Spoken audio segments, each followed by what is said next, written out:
നമസ്കാരം. Raf talk മലയാളത്തിലേക്ക് എവർക്കും സ്വാഗതം. ഡ്യൂറൻ കപ്പിൽ കേരള ബ്ലാസ്റ്റേഴ്സിന് പഞ്ചാബ് FC സമനിലയിൽ തളച്ചിരിക്കുകയാണ്. 1-1 സമനിലയാണ്.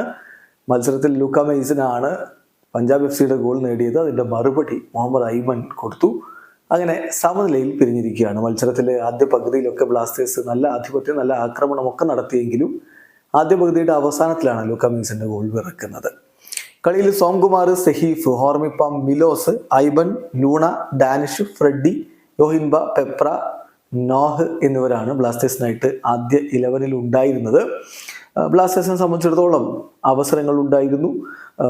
പക്ഷേ ആദ്യ പകുതിയിൽ പന്ത് വലയിലേക്ക് എത്തിക്കാൻ കഴിഞ്ഞില്ല. അതേസമയം ആദ്യ പകുതിയുടെ ഇഞ്ചുറി ടൈമിലാണ് ലൂക്ക മെയ്സൻ പഞ്ചാബ് FCയെ മുന്നിലെത്തിച്ച ഗോൾ കണ്ടെത്തിയത്. രണ്ടാം പകുതിയിൽ കേരള ബ്ലാസ്റ്റേഴ്സിനായിട്ട് ആ ഗോൾ മടക്കി മുഹമ്മദ് ഐമൻ.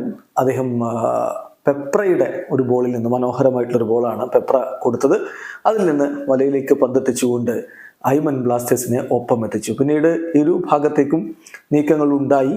പക്ഷേ ഗോൾ അകന്നു നിന്നതോടെ 1-1 സമനിലയിൽ മത്സരം അവസാനിച്ചിരിക്കുകയാണ്. ഇപ്പോഴും ഗ്രൂപ്പിൽ ബ്ലാസ്റ്റേഴ്സ് തന്നെയാണ് ഒന്നാമത്. ബ്ലാസ്റ്റേഴ്സിനും പഞ്ചാബിനും ഒരേ പോയിന്റുകളാണെങ്കിലും ബ്ലാസ്റ്റേഴ്സ് ആദ്യ കളിയിൽ 8 ഗോൾ വർഷിച്ചത് തീർച്ചയായിട്ടും ഇപ്പോൾ ഗുണകരമായിട്ട് മാറുകയാണ്. ഇവിടെ അവസാനിക്കുന്നു. ഫുട്ബോൾ ലോകത്തെ കൂടുതൽ വിശേഷങ്ങളുമായി റാഫ് ടോക്സ് എത്താം.